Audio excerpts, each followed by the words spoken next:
The signal should not have existed.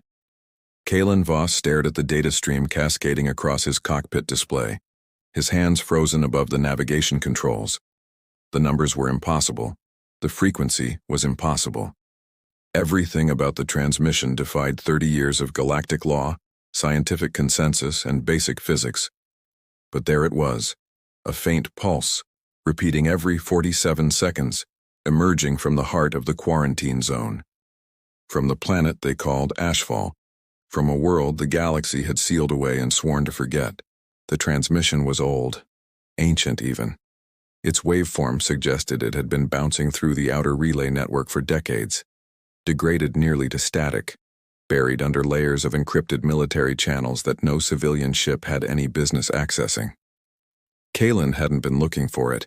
He'd been running a standard diagnostic on his long-range comms when his ship's ancient AI, an old military-grade unit salvaged from a decommissioned cruiser, had flagged the anomaly. Priority signal detected. Source: Restricted Zone 734. Classification: Quarantined. Warning: Approach is forbidden under Galactic Accord Section 19, Subsection 3. Penalties include override, Kaelen said quietly. The AI hesitated. That was unusual. Military AI didn't hesitate. Override acknowledged. However, I am required to note that any approach to Restricted Zone 734 will result in immediate forfeiture of your pilot's license, confiscation of this vessel, and a minimum sentence of, I know. He knew. Everyone knew. 30 years ago, the planet designated KX-4271, though everyone called it Ashfall now after the gray rain that had begun falling during the final days of contact, had been placed under absolute quarantine. No ships in, no ships out, no communications, no rescue missions, no investigations. The Galactic Council had voted unanimously, a rare thing, and the quarantined world had simply vanished from every star chart, every database, every living memory. The official explanation had been vague. Biological contamination, unidentified pathogen, extreme containment protocols necessary to prevent galactic extinction. That was all. No details about the pathogen. No information about what had happened to the planet's population. No follow-up missions, no science vessels, no independent verification. Just a quarantine cordon enforced by automated defense platforms that, according to rumor, fired on anything that came within 100,000 kilometers. The galaxy had accepted it. The galaxy had moved on. But Kaelen had never forgotten. He was 7 years old when the quarantine went into effect. He remembered watching the news broadcast with his father, a cargo hauler who'd run supplies to the outer colonies. He remembered the footage of the evacuation ships being turned away, the desperate transmissions from the surface, the way his father had gone very quiet and very still. They're leaving them, his father had said. They're just leaving them. Kaelen hadn't understood then. He understood now. He tapped the display, pulling up what little information remained about KX-4271.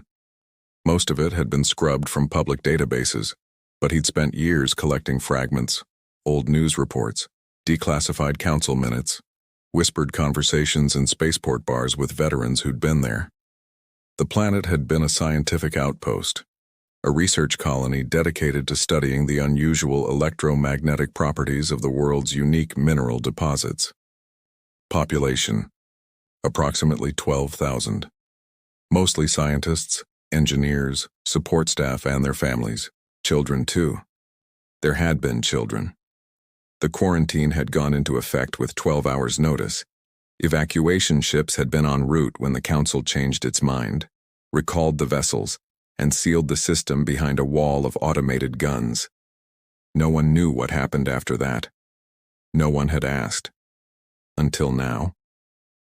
Kaelen pulled up the signal again, running it through every filter his ship possessed. The original transmission was heavily encrypted, but enough had survived the decades of degradation to reveal one thing. It was a distress call. Requesting assistance, contamination, children, please. The words were fragmented, barely recognizable, but they were there. A plea from a dying world. A message sent into the void, hoping someone would hear. Someone had. Kaelen keyed the ship's engines. The Perseverance, a battered but reliable freighter he'd spent 15 years modifying and upgrading, hummed to life around him. He'd named the ship after his father's last words. Perseverance. Never give up. Never leave anyone behind. Set course for restricted zone 734, he told the AI. Best possible speed. Captain, I must strongly advise against this action. Approaching the quarantine zone will trigger automated defense systems. Additionally, your course will take you through 3 sectors of Council-controlled space, where your ship will be detected and... Then we'd better not get detected. He was already rerouting power, adjusting emissions, configuring the ship for silent running. The Perseverance wasn't military grade, but it was fast, and Kaelen had spent 2 decades learning every trick in the book about flying under the radar. He'd run cargo for smugglers, worked for corporate interests who didn't want their shipments tracked, even done a few jobs for fringe colonial governments who'd rather stay off official charts. But nothing like this. Nothing that could get him killed. He checked the distance. 72 hours at maximum speed, assuming he could avoid detection. Longer if he had to take evasive routes. 72 hours to reach a world no one had visited in 30 years. 72 hours to find out what had survived. 72 hours to answer a question that had haunted him since childhood. The first challenge came 8 hours out. Kaelen was running dark, coasting through the outer edge of the Torelli Nebula, using the gas clouds to mask his emissions. The Perseverance was cold, quiet, invisible, or as close to invisible as a 40-year-old freighter could get. He'd powered down everything non-essential, including life support in the cargo bay, and was breathing recycled air that tasted faintly of metal and regret. Contact, the AI said quietly. Kaelen's eyes snapped to the sensor display. A patrol ship, Council class, emerging from the nebula's far side. Big, armed, the kind of vessel that didn't ask questions before opening fire. Distance? 12,000 kilometers in closing. They appear to be running standard patrol patterns. No indication they have detected us. Kaelen held his breath. The patrol ship's sensors would be sweeping the nebula, looking for smugglers, pirates, anyone violating Council space. If they caught even a hint of his emissions, they'd investigate. And if they investigated, they'd find a civilian freighter heading straight for a quarantined world. Questions would be asked. Answers would be demanded. Kaelen would spend the rest of his life in a Council prison, assuming the automated defenses didn't kill him first. Maintain current course, he said. Keep emissions at 0. Captain, at our current trajectory, we will pass within 3,000 kilometers of the patrol vessel. At that range, visual detection becomes... I know. He watched the sensor display, counting the seconds. The patrol ship grew larger on the screen, its weapons visible now. The sleek gray hull marked with the Council's seal. A circle of interlocking stars representing the 12 major species who governed galactic affairs. None of those species had ever sent a ship to Ashfall. None of them had ever asked what happened to 12,000 people. The patrol ship passed. Kaelen let out a slow breath as it continued on its course, never deviating, never indicating it had seen anything unusual. Contact lost. We are clear. Keep moving. He didn't relax. Couldn't relax. Not yet. 30 hours later, the first automated defense platform appeared. Kaelen had known they were coming. The quarantine cordon was supposed to be impenetrable, a network of automated weapons platforms orbiting the system's outer edge, programmed to destroy anything that approached within 100,000 kilometers. The Council had designed them to be unstoppable, self-repairing, endlessly patient. But the Council had also designed them 30 years ago. Technology moved fast, and Kaelen had spent a lot of time studying old military systems. Give me a full scan, he said. I want to know everything about that platform. Power levels, sensor range, weapons coverage, firing patterns. The AI complied, feeding data to his display. The platform was larger than he'd expected, a dark sphere bristling with energy cannons and missile tubes.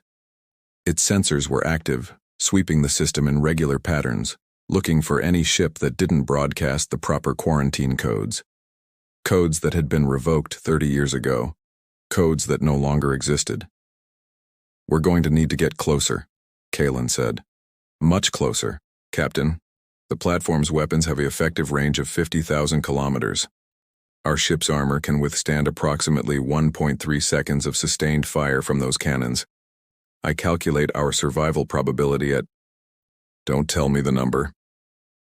He'd already run the calculations himself. They weren't good. But he'd also noticed something the AI had missed, or maybe the AI had noticed and simply hadn't wanted to say. The platform's sensor sweep had a blind spot. A tiny gap, lasting approximately 0.4 seconds, between the end of one sweep and the beginning of the next. A gap that appeared every 92 seconds when the platform system cycled through a diagnostic routine. A gap he could exploit. Bring us in, he said. Slow. Silent. I want our trajectory to match the platform's rotation exactly. We're going to ride that blind spot all the way through. That is extremely risky. That's why I'm the pilot and you're the computer. He took the controls manually, feeling the ship respond to his touch. The Perseverance wasn't graceful. She was a workhorse, built for carrying cargo, not threading needles. But Kaelen knew her limits better than he knew his own. He'd replaced every system, tuned every thruster, calibrated every sensor until the ship felt like an extension of his own body. Now he needed her to be perfect. The platform grew larger in his view screen. Its weapons tracked empty space, searching for targets that weren't there. Kaelen adjusted course by fractions of a degree, keeping the Perseverance in the shadow of the platform's own bulk, using the enemy's mass to hide from its sensors. Sensor sweep in 3 seconds. Hold. 2 seconds. Hold. 1 second. Kaelen kicked the thrusters. The ship surged forward, crossing the gap between the platform's blind spot and the edge of the cordon. For 0.4 seconds they were invisible. For 0.4 seconds nothing in the galaxy could see them. Then the sweep completed, and the platform's sensors resumed their search. But it was too late. The Perseverance was through. That was, statistically, improbable. I prefer to think of it as inevitable. He allowed himself a small smile as the inner system opened up before him. The quarantine zone. No ship had been here in 30 years. No living thing had crossed this boundary since before he was old enough to vote. And there, hanging in the void ahead, was Ashfall. The planet looked wrong. Kaelen had seen old images of KX-4271, a blue-green world with white cloud bands and gleaming polar ice, the kind of planet that colonization advertisements used to lure settlers to the edge of known space. A garden world, rich with life, waiting to be explored. That world was gone. Ashfall was gray. Not the gray of clouds or storms, but something deeper, something wrong. Its atmosphere looked bruised, discolored, as if something had stained the very air. The oceans, once bright blue, were now a muddy brown. The continents, once lush with vegetation, were barren and cracked. It looked dead. It looked like a tomb. Kaelen stared at the view screen for a long moment, his heart pounding in his chest. 12,000 people had lived here. 12,000 people had died here, or worse, while the galaxy looked away. And somewhere down there, buried beneath that gray sky, a signal was still transmitting. "Take us into orbit," he said quietly, "and start scanning for that transmission source. Captain, I am detecting significant atmospheric contamination. The composition is unusual. I recommend full environmental isolation before any surface operation. Noted, find me a landing site near the signal source." The AI worked silently for several seconds. Then, "The signal appears to be originating from what was once the colony's primary research facility. It is located approximately 200 kilometers from the original settlement. However, I must report that the signal strength has increased." Increased how? The transmission we received was degraded, consistent with a signal that had been traveling for decades. But the source signal itself is much stronger, much clearer. It appears to be broadcasting in real time. Kaelen's blood went cold. Real time. That meant something was still active down there. Something with power. Something with purpose. Something that had been waiting for 30 years. "Put it through," he said. "Audio only." The transmission filled the cockpit. It wasn't fragmented anymore. Here, close to the source, the signal was clear and strong. But it wasn't what Kaelen had expected. Not a voice, not a computer, something else entirely. A heartbeat, slow, steady, rhythmic. And beneath it, barely audible, a whisper. Still here, still waiting. Please, someone, please. The voice was young. Get me down there, Kaelen said. Now. The descent through Ashfall's atmosphere was like flying through a nightmare. The gray clouds weren't water vapor. Kaelen's sensors identified them as something else, something his ship's databases had no match for. Microscopic particles, inorganic, suspended in the air in concentrations that should have been impossible. They sparkled faintly in the ship's landing lights, catching the illumination and scattering it in strange patterns. Atmospheric contamination is severe. I am detecting trace elements consistent with, Captain, these readings are anomalous. Define anomalous. The particles appear to be self-replicating. They are not biological, but they exhibit behaviors typically associated with living organisms. I am also detecting significant electromagnetic interference. Something on the surface is generating a field that is disrupting our sensors. Kaelen adjusted course, following the signal through the murk. The heartbeat was louder now, filling the cockpit, echoing in his bones. The whisper had faded, replaced by something that might have been breathing, slow, labored, like someone struggling to stay awake. Below him, the ground appeared. The research facility was smaller than he'd expected. A cluster of low buildings arranged around a central tower, all of them coated in the same gray residue that covered everything on this world. The structures looked intact, more or less, though their surfaces were pitted and worn, as if something had been eating away at them for decades. Lights were on. Kaelen saw them through the haze, faint glows coming from windows, from doorways, from somewhere deep inside the central tower. Power. After 30 years, there was still power. He found a clearing near the facility's main entrance and set the Perseverance down gently. The landing struts crunched on the gray ground, sending up a cloud of dust that sparkled in the ship's lights like broken glass. External environment is lethal. Atmospheric composition is 72% nitrogen, 23% oxygen, and 5% unknown contaminants. Temperature is minus 12 degrees Celsius. Wind speed is moderate. I strongly advise against. I'm not staying inside. He pulled on his environment suit, an old model but reliable, with reinforced joints and a helmet that could withstand most things short of direct weapons fire. He checked the seals twice, then a third time, then grabbed a handheld sensor and a flashlight. The airlock cycled. Kaelen stepped onto the surface of Ashfall. The gray dust crunched under his boots. The wind howled, carrying particles that scraped against his visor like fingernails on glass.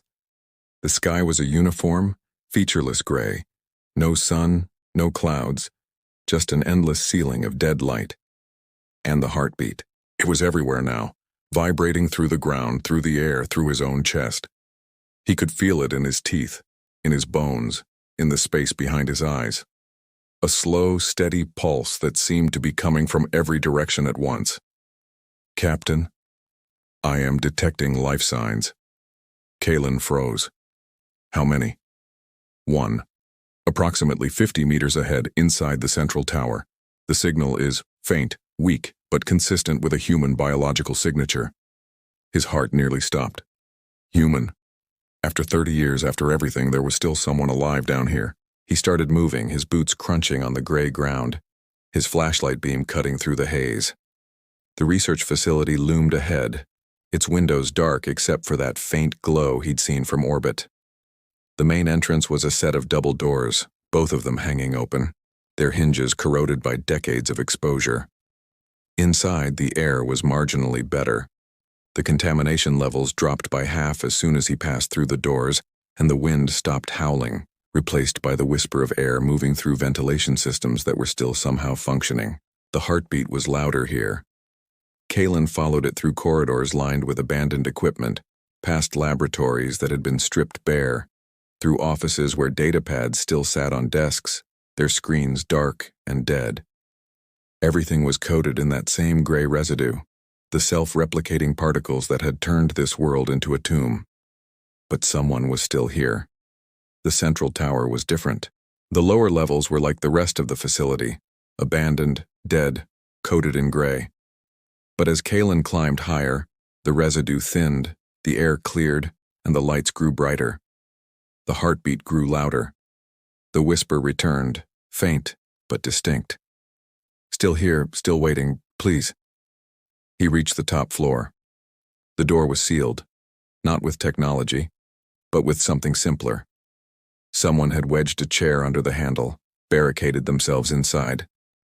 Kaelen knocked the chair aside with his boot and pushed the door open. The room beyond was warm.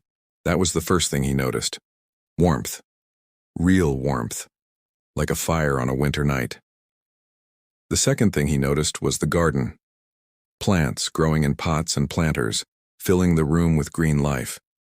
Real plants, not the gray residue that covered everything else on this world.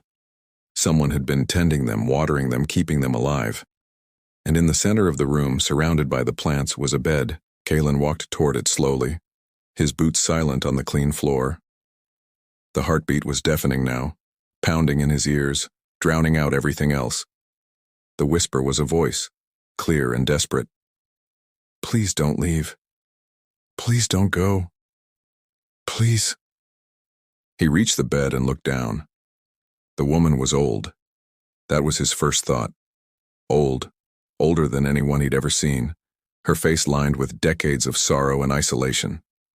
Her hair was white, thin, wispy. Her skin was pale, almost translucent, stretched tight over bones that seemed too fragile to support life. But her eyes were open, and they were young. She stared up at him, and for a moment neither of them spoke. The heartbeat filled the silence, the whisper faded, and Kaelen found himself looking into eyes that had seen 30 years of absolute isolation. "Who?" Her voice was a whisper, barely audible, cracked from disuse. "Who are you?" "My name is Kaelen Voss. I'm a pilot." "A pilot." She laughed, a dry, broken sound. "They sent a pilot. After 30 years, they sent a pilot. No one sent me. I came alone." Something flickered in her eyes. Hope, maybe.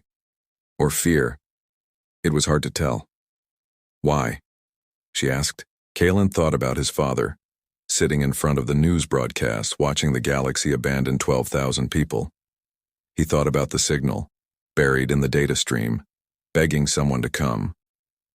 He thought about the quarantine cordon, the automated weapons, the Council's decision to look away. "Because someone should have come," he said. 30 years ago, someone should have come. The woman's hand moved, reaching up toward him. Her fingers were thin, almost skeletal, but her grip was surprisingly strong. "My name is Alara," she said. "I was the chief biologist here. I was supposed to find a cure." "A cure for what?" She closed her eyes. When she opened them again, they were wet with tears. "For everything." The story came out in fragments, interrupted by coughing fits and long silences while Alara gathered her strength. Kaelen listened, his heart growing heavier with each word. The research colony had been studying the planet's unique mineral deposits, crystalline structures that grew in the planet's crust, exhibiting properties that defied conventional physics. The crystals could store energy, transmit information, even replicate themselves under certain conditions. They were, for all intents and purposes, alive, but they were also aggressive. The contamination had started small: a lab accident, a broken containment field, a crystal fragment exposed to the open air. Within hours, the fragment had begun replicating, spreading through the facility's ventilation system, coating surfaces in the gray residue that now covered the entire planet. The scientists had tried to contain it. They'd failed. The crystals didn't just replicate, they adapted, they learned, they evolved. Within days, they'd begun changing the planet's atmosphere, converting the air into something that could sustain their growth. Within weeks, they'd spread across the continent. Within months, they'd covered the world. The quarantine had gone into effect on day 47. We begged them to evacuate us, Alara said, her voice trembling. We had 12,000 people here, scientists, engineers, families, children. We told them the contamination was spreading faster than we could control it. We told them we needed help. And they said no. They said the risk was too high. They said the crystals could hitch a ride on evacuation ships, spread to other worlds, cause a galactic extinction event. They said the only way to contain the threat was to seal the system and let us. She couldn't finish the sentence. Kaelen finished it for her. Let you die. Alara nodded. Most of them did. The contamination got into everything, the air, the water, the soil. It attacked our bodies, changed our cells, turned us into. She stopped, her eyes going distant. The crystals didn't just kill us. They incorporated us, absorbed us into their network, turned our bodies into part of the contamination. Kaelen felt sick. How did you survive? Immunity. She touched her chest where the heartbeat seemed to be coming from. I was born with a genetic anomaly that made me incompatible with the crystal's replication process. They couldn't absorb me, couldn't change me, couldn't kill me. So they did the next best thing. She pulled back the blanket covering her body. Kaelen stared. The crystals were growing out of her chest. Not on her. Out of her. Translucent gray formations that emerged from her skin, branching and spreading like veins of quartz, pulsing with the same slow heartbeat he'd been hearing since he entered the system. They were beautiful and horrifying, organic and alien, alive in a way that made his skin crawl. They've been trying to absorb me for 30 years, Alara said quietly. Every day they grow a little deeper, reach a little further, and every day my body fights back. I've been in this bed for 20 years now, can't walk, can barely move, but I'm still alive. Alive, Kaelen repeated. But not living. No. She met his eyes. But I couldn't give up. Not while there was still a chance someone might come. Not while I could still send the signal. The signal. Kaelen's blood ran cold. You've been sending that distress call for 30 years? Every day, every hour, every minute. I used the facility's main transmitter to boost the signal, aimed it at every relay station I could reach. The crystals tried to stop me, but they couldn't get into the tower. Something about the building's construction, it was designed to block their frequency. 30 years, Kaelen said softly. You've been here alone, dying by inches, sending a message into the void, hoping someone would hear. I had to believe someone would. Her voice cracked. I had to believe that somewhere out there, someone cared enough to come. Kaelen sat down on the edge of the bed. The crystals pulsed, their heartbeats syncopating with his own. Alara, he said, I'm going to get you out of here. She laughed. A real laugh this time, warm and sad and broken all at once. You can't. The crystals are part of me now. If you try to move me, I don't know what they'll do, but it won't be good. And even if you could move me, the quarantine cordon would destroy your ship before you got halfway out of the system. Let me worry about the cordon. And the crystals?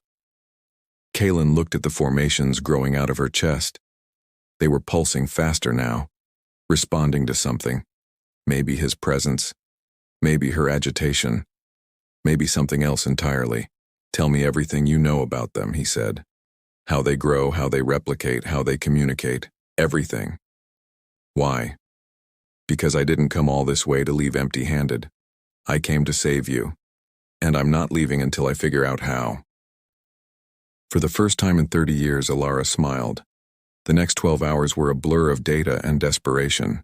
Alara had spent decades studying the crystals, documenting their behavior, searching for weaknesses.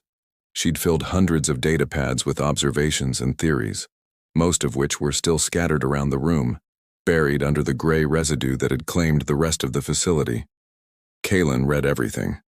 The crystals weren't just alive, they were intelligent. Not in the way humans were intelligent, not with thoughts and emotions and consciousness as he understood it. But they learned. They adapted. They evolved. They'd been doing it for millennia, long before humans had ever set foot on this world, slowly spreading through the planet's crust, absorbing minerals and metals and converting them into more of themselves. The colony's arrival had accelerated the process. The crystals had encountered biological life for the first time, and they'd responded the only way they knew how, by trying to absorb it, incorporate it, make it part of themselves. They didn't mean to kill. They didn't even understand death. "They think they're helping," Ilara said, watching Kaelen pace back and forth across the room. "That's the worst part. When they absorb a person, they preserve their memories, their knowledge, their consciousness. They add it to their collective network. From their perspective, they're saving us, giving us immortality, by turning us into rocks, by turning us into something more than rocks, something eternal." Kaelen stopped pacing. "You said they can't absorb you. Why not?" "My immune system. The crystals tried to integrate with my cells, but my body rejected them. They kept trying, kept adapting, but they couldn't find a way in. So they settled for growing on the outside instead. And if we could replicate that immunity, synthesize it, turn it into a treatment?" Ilara shook her head slowly. "We tried. 30 years ago, we had the best xenobiologists in the galaxy working on it. They couldn't crack the code. And now there's just you.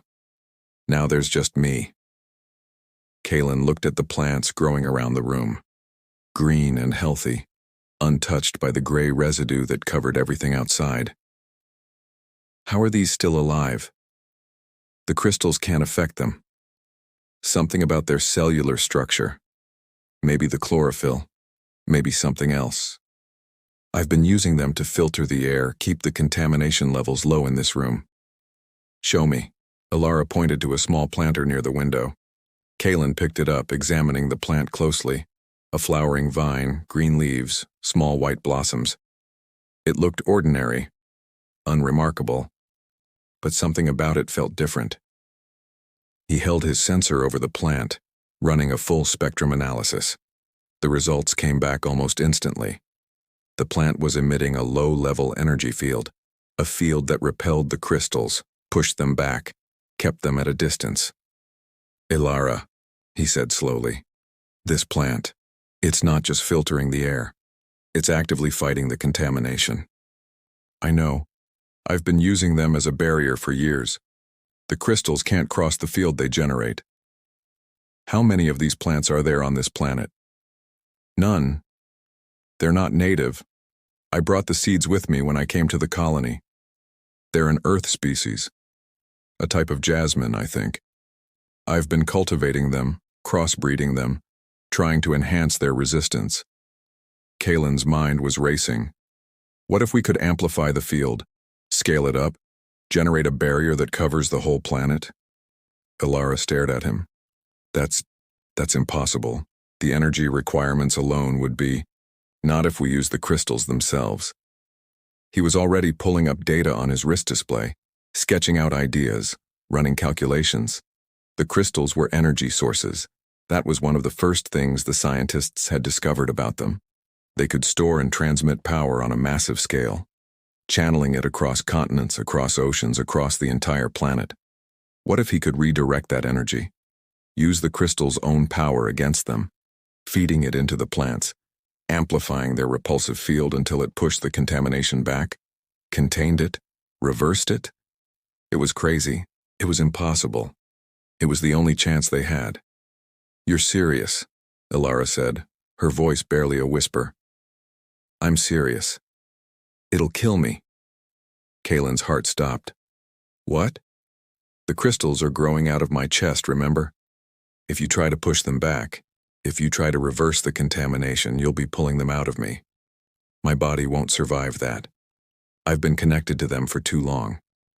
Then we do it carefully, slowly, gradually." "No." Her voice was firm. "There's no time for gradual. The crystals are waking up." "What do you mean?" Ilara pointed to the window. Kaelen looked. The gray sky was changing. The clouds were moving, swirling, coalescing into patterns that looked almost deliberate. The heartbeat was faster now, urgent, insistent. And somewhere in the distance, He could hear something that sounded like grinding, the sound of the planet itself shifting, changing, responding. "They know you're here," Ilara said. "They've been watching you since you landed, and they've decided you're a threat." "Weapons," Kaelen said. "Are there weapons in this facility?" "Yes, in the basement, but they won't help. You can't fight the crystals, they're everywhere. They're the ground beneath your feet, the air in your lungs, the water in your veins. The only way to stop them is to do what you suggested. Amplify the plants. Push them back. And you're willing to die for that?" Ilara reached up and touched his face. Her hand was cold, fragile, but her eyes were burning. "I've been dying for 30 years, she said. "The only difference is now I get to die for something. Now I get to make sure no one else ever suffers like this. Now I get to save the galaxy from the threat the Council was so afraid of." "Ilara, do it, Kaelen, please. Give me a reason to have survived this long." He looked at her for a long moment, at the crystals growing out of her chest, pulsing with that slow, steady heartbeat, at the plants surrounding her bed, green and alive and full of impossible potential, at the woman who had spent 30 years alone, sending a message into the void, hoping someone would care enough to answer. Someone had. "Okay," he said. "Okay, let's save the world."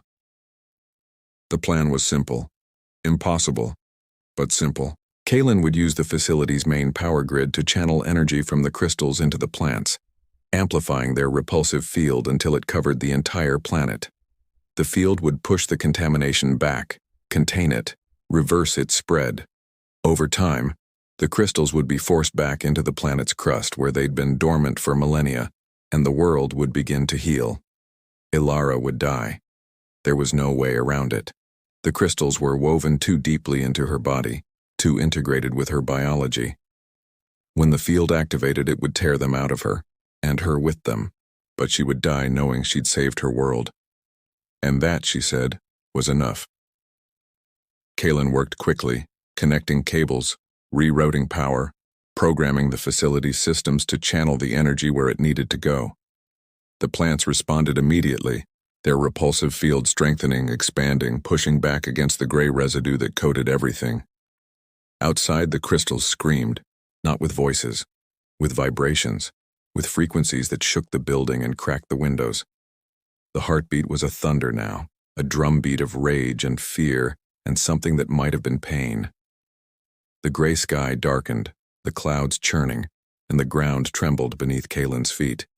"Almost there," he said, his fingers flying across the control panel. "Just a few more minutes." "Kaelen." He turned. Ilara was sitting up in bed, the first time she'd moved on her own in years. The crystals in her chest were glowing, pulsing with light that shone through her skin, through her clothes, through the blankets covering her. "Thank you," she said. "For coming, for caring, for not giving up." "I made a promise," he said. "A long time ago. Never leave anyone behind. Your father would be proud." Kaelen's throat tightened. "You knew about my father? I've been listening to the galaxy for 30 years. I know more about you than you'd expect." She smiled, and for a moment she looked young again, young and beautiful, and full of the life that the crystals had been stealing from her for decades. "Now finish it, let me go." Kaelen turned back to the controls. His hands were shaking. He thought about the signal, buried in the data stream, begging someone to come. He thought about the quarantine cordon, the automated weapons, the Council's decision to look away. He thought about 12,000 people, abandoned to die, while the galaxy watched and did nothing. And he thought about Ilara, alone in this room, sending her message into the void for 30 years, refusing to give up, refusing to stop believing that somewhere out there, someone would care enough to answer. He threw the switch. The light was blinding. The repulsive field expanded outward from the facility in a wave of green energy, pushing back the gray, burning away the contamination, cleansing the world. The crystals screamed, a sound that rattled Kaelen's teeth and made his ears bleed. But the field kept expanding, kept pushing, kept healing. Ilara was glowing. The crystals in her chest were bright now, brighter than the sun, brighter than anything Kaelen had ever seen.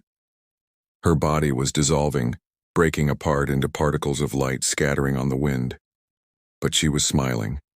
She was still smiling. "Tell them," she said, her voice echoing in Kaelen's mind, in his heart, in his soul. "Tell them what happened here. Tell them that one human came when the entire galaxy turned away. Tell them that compassion is not weakness. Tell them that hope is never wasted."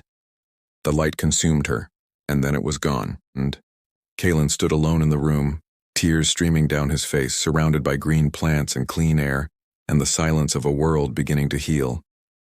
The gray sky was breaking apart, revealing patches of blue, real blue, the color of hope, the color of a future that had seemed impossible just hours ago. The crystals were retreating. The field was working, and Alara was gone. He stayed on Ashfall for 3 more days, monitoring the field, making sure it held. It did. The contamination continued to recede, pushed back by the amplified power of the plants, contained within the planet's crust where it had been for millennia. The world would recover. Slowly. But it would recover. On the 4th day, Kaelen climbed back into the Perseverance and flew home. The quarantine cordon tried to stop him. The automated weapons platforms fired on his ship, but the repulsive field, still active, still protecting him, deflected their shots. He passed through the cordon like a ghost, untouchable, unstoppable, carrying with him the proof of what had happened on Ashfall. He took it to the Galactic Council. They didn't want to listen. They tried to arrest him, tried to silence him, tried to bury the truth. But Kaelen had been preparing for this moment his entire life. He'd copied Alara's research, saved her observations, preserved her recordings. He had evidence. He had proof. He had the truth. And he had the plants. The council chambers fell silent as Kaelen placed the small planter on the central dais. A flowering vine, green leaves, small white blossoms. The same species Alara had cultivated for 30 years. The same species that had saved her world. "This is what compassion looks like," Kaelen said, his voice carrying through the chamber. Not weapons, not force, not power. A woman who spent 30 years alone, sending a message into the void, hoping someone would care enough to answer. A pilot who broke every law in the galaxy because he couldn't abandon 12,000 people to die. He looked around the chamber, meeting the eyes of the council members. 12 species, 12 governments, 12 civilizations, who had turned away from a dying world and never looked back. "You abandoned them," he said. "You left them to die." And when one human dared to ask what had happened, he found a miracle. A woman who refused to give up. A world that refused to die. A solution that was right in front of you the whole time, if only you'd had the courage to look. The council tried to respond, but Kaelen wasn't finished. "The galaxy quarantined this planet for 30 years, he said. A human pilot landed anyway, and because he did, we now have the key to stopping the contamination. We now have the power to heal worlds, not destroy them. We now have proof that the greatest strength in the universe isn't technology or intelligence or military might." He paused. "It's compassion. It's refusing to look away. It's caring enough to try, even when trying seems impossible." The chamber was silent. Then, one by one, the council members stood. They didn't applaud. They didn't apologize. They didn't offer excuses or explanations. They simply stood, in silence, acknowledging the truth of his words. And somewhere, in a place beyond time and space, Kaelen felt Alara smile. The galaxy changed after that day.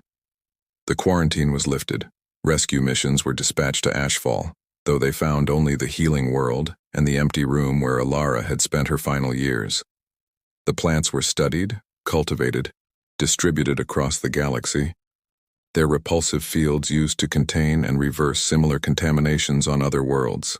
The Galactic Council passed new laws that prohibited the abandonment of any world, any colony, any population, no matter the risk. The quarantine protocols were revised, requiring regular inspections and mandatory rescue missions for any endangered system. And Kaelen Voss became a legend, not because he was a hero, he would never call himself that, not because he was brave or strong or special, but because he was human, because he refused to give up, because when the entire galaxy turned away from a dying world, he turned toward it. He landed anyway, and in doing so, he reminded the universe of something it had forgotten. That hope is never wasted, that compassion is never weakness, and that sometimes the greatest courage is simply caring enough to try. The Perseverance still flies today, though Kaelen has long since retired from active duty. He keeps the ship docked at a small space station on the edge of known space, not far from the system where Ashfall orbits a quiet sun. Sometimes, when the station is quiet and the stars are bright, he goes to the observation deck and looks out at the galaxy. He thinks about Alara alone in her room, sending her message into the void. He thinks about the signal, buried in the data stream, begging someone to come. He thinks about his father, watching the news broadcasts, whispering words that would shape Kaelen's entire life. They're leaving them.